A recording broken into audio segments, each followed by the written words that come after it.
Se você está acertando apenas 50% ou menos das questões, talvez pense que a aprovação em uma residência como a USP está fora do seu alcance. Mas eu vou te provar o contrário. Foi exatamente assim que eu comecei. Com pouco tempo, pouco conhecimento e resultados ruins. Mas ao aplicar duas estratégias fundamentais, a repetição espaçada intervalada e a prática intensa de questões, eu fui de 50% para 85% de acerto e conquistei o primeiro lugar em várias provas que prestei.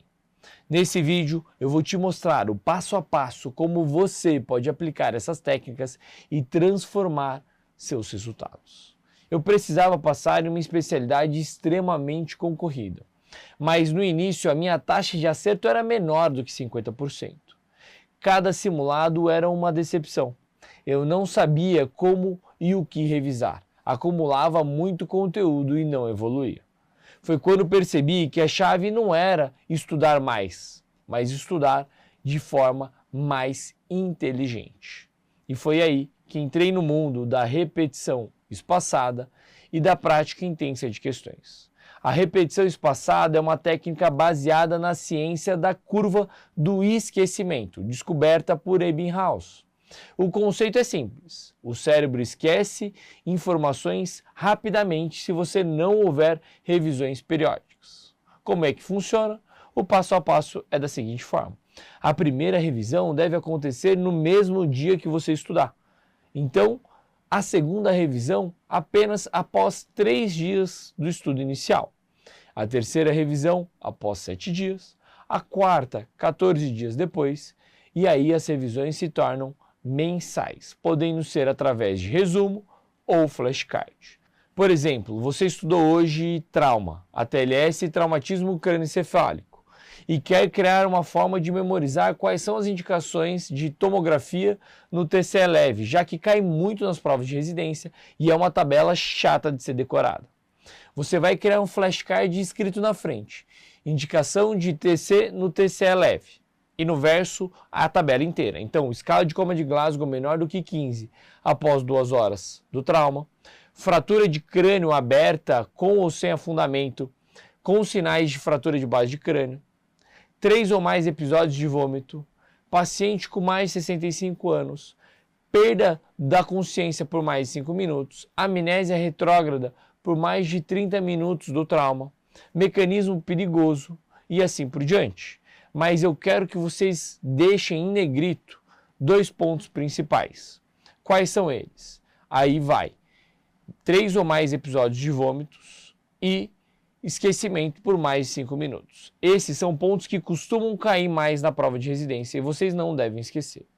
E a partir de então vocês revisarão de forma intervalada. Então 3 dias após, depois 7 dias, e a cada revisão vocês vão ver que o conhecimento vai se tornando mais sólido e vai economizar mais tempo. Ferramentas que vocês podem utilizar nesse período de repetição é, por exemplo, o Anki, que é uma plataforma gratuita de flashcard. O principal problema desse método é que quando estamos estudando o assunto pela primeira vez, não sabemos diferenciar o que é um conceito importante e o que é um conceito desnecessário. Dessa forma, acabamos criando dezenas ou centenas de flashcards de um só assunto. E aí a repetição, a revisão se torna impossível ao longo do tempo. É por isso que se você tiver um professor experiente no assunto, que saiba identificar o que é mais cobrado do assunto, acaba encurtando o seu caminho. A segunda técnica que a gente vai abordar é a prática intensa de questões. Enquanto a repetição espaçada ela consolida o conhecimento, a prática de questões ela transforma esse conhecimento em habilidades de prova. Resolver questões é o treino que simula a realidade da prova e ensina o cérebro a pensar como o examinador. Como eu apliquei a técnica, eu dividia as questões em 4 classificações. Classificação número 1, questões de introdução ao tema. São questões que vocês irão despertar o interesse e, principalmente, você vai entender a profundidade do conteúdo, pois assim, quando assistir a aula, você prestará mais atenção no que é cobrado. Essas são as pré-questões. Questões de consolidação. São questões que você realiza após o estudo do tema, que você irá consolidar aquele conhecimento. Número 3, questões de treinamento. São questões aleatórias que você treina sem saber quais serão os assuntos ou temas que serão abordados. Esse é o bloco onde você deve desprender maior tempo. Uma forma que eu gostava muito de fazer e é dividir a semana em grandes áreas. Então, por exemplo, se eu determinar que essa semana eu vou estudar e revisar pediatria, eu criava provas com questões de pediatria das instituições que eu desejava prestar e dessa forma eu tinha a minha meta diária de resolver as questões baseadas naquela prova. Questões de simulado. Realizar simulados periódicos são providenciais, pois é só aqui que nós adquirimos experiência de tempo de prova, como trabalhar sob pressão e também desenvolver técnicas de resolução de questões. Como eu disse, no início eu acertava 50%. A cada simulado identificava meus erros e revisava os conceitos e repetia. Depois de 6 meses, a minha média já estava em 70% a 75%. No mês das provas, cheguei a 85% e fui aprovado em todas as provas que prestei. USP São Paulo, SUS, IANSP, BOSS, Unicamp e até em primeiro em algumas delas, como por exemplo a Santa Casa de São Paulo. A diferença entre o fracasso e a aprovação está em como você revisa e como você treina. A repetição espaçada garante que você não esqueça o que estudou e a prática de questões prepara você para enfrentar qualquer prova.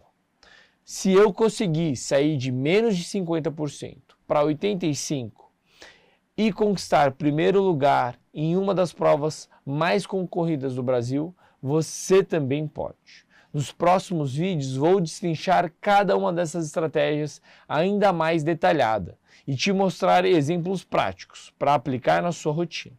Então, se você ainda não se inscreveu no nosso canal, inscreva-se agora, ative o sininho e compartilhe esse vídeo com seus colegas, porque juntos vamos transformar a sua preparação para a sua vaga de residência médica.